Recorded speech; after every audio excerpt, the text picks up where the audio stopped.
दुनिया भर में जिस चीज़ का डर था वो डर सच हो चुका है। रूस ने यूक्रेन के 2 टुकड़े कर दिए हैं। अभी मैं आप लोगों को ब्रीफ में बताता हूँ कि आखिरकार रात हुआ क्या है, उसके बाद हम लोग डिटेल्स में जाएंगे। रात हुआ क्या, पुतिन ने अपनी स्पीच के दौरान ये कहा कि अगर आप लोग इतिहास में जाएंगे तो यूक्रेन नाम का कोई देश है ही नहीं, बल्कि अमेरिका रूस के ऊपर अटैक करने के लिए यूक्रेन का इस्तेमाल कर रहा है। फिर उसके बाद पुतिन ने ये कहा कि मैं यूक्रेन से 2 नए देशों को निकालने की घोषणा करता हूँ। पहला जो देश है उसका नाम है लुहांस्क और दूसरा देश है डोनेत्स्क। यहाँ पर आप लोग देख पाएंगे रूस ने किस तरह से यूक्रेन के अंदर से 2 कंट्रीज को निकाल दिया है। अब यहाँ पर रूस का कहना है कि यूक्रेन एक अलग देश है और डोनेत्स्क और लुहांस्क दोनों अलग देश हैं। और यही नहीं, पुतिन सिर्फ यहीं तक नहीं रुके, पुतिन ने अपनी फोर्सेस को भी ऑर्डर दे दिया है कि वो अंदर जाना स्टार्ट करें यूक्रेन के। यहाँ पर आप लोग देख पाएंगे रूस की जो फोर्सेस थी वो रशियन फेडरेशन तक ही सीमित थी, इस बॉर्डर से आगे अभी तक नहीं आई थी।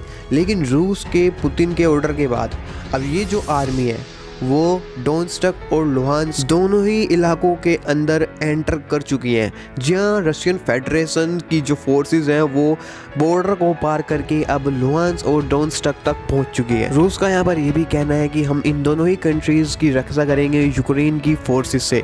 ये दोनों कंट्रीज हमारे मित्र मुल्क हैं। और यही नहीं, यहाँ पे आप लोग देख पाएंगे विकिपीडिया के अंदर अपडेट होना स्टार्ट हो चुका है, जहाँ पर आप लोग देख पाएंगे डोनेत्स्क पीपल रिपब्लिक जो कि रशिया ने रिकॉग्नाइज किया है उस कंट्री को दिखा रहा है। और इसके साथ साथ इनका एक फ्लैग भी यहाँ पर शो किया जा रहा है।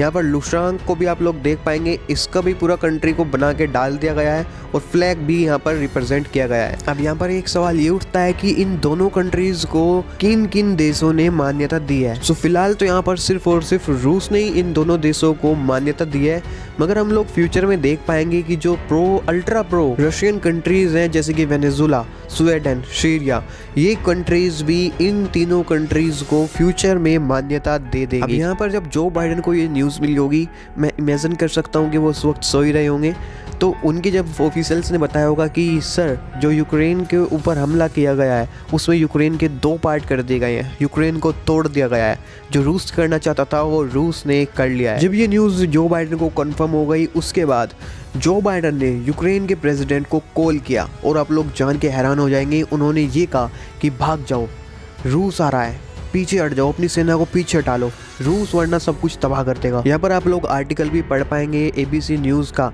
जहाँ पे आप लोग देख पाएंगे US urge Ukraine president to had to leave for his safety. Leave एक यूक्रेन की जगह का नाम है और इसी जगह को छोड़ के भागने के लिए जो बाइडेन ने यूक्रेन के प्रेसिडेंट को कहा है कि रूस आ चुका है, आप लोगों को इस जगह से अपनी सेफ्टी के लिए पीछे हट जाना चाहिए।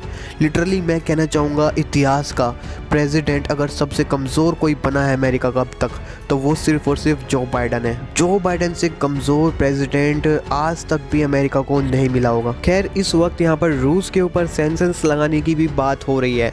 यहाँ पर UK, अमेरिका दोनों ही कंट्रीज ने रूस के ऊपर सैंक्शंस लगाने की बात कही है।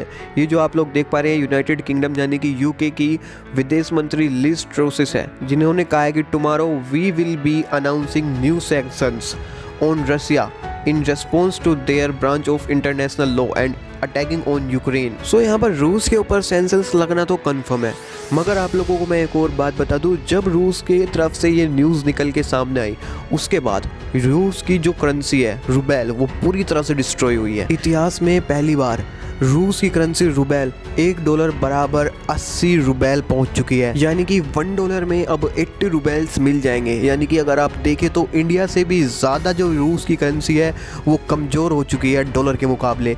इंडिया की करेंसी भी 74-75 के आसपास चलती है, मगर रूस की करेंसी 80 पर पहुँच चुकी है और फ्यूचर में ये और भी ज़्यादा गिर सकती है। जैसे जैसे रूस के ऊपर सैंक्शंस ज़्यादा लगने स्टार्ट होंगे, रूस की करेंसी भी और ज़्यादा कमज़ोर होती नज़र आएगी। खैर अब मैं यहाँ पर आप लोगों की राय जानना चाहूँगा कि आप लोगों की क्या राय है।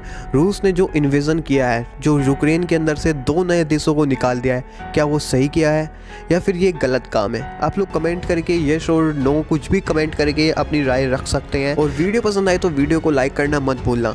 एंड अगर आप लोग फ्यूचर में भी world affair and external affair से रिलेटेड वीडियो देखना चाहते हो तो चैनल को सब्सक्राइब करने के साथ साथ बेल आइकन भी ज़रूर दबाना। Thank you so much for watching this video.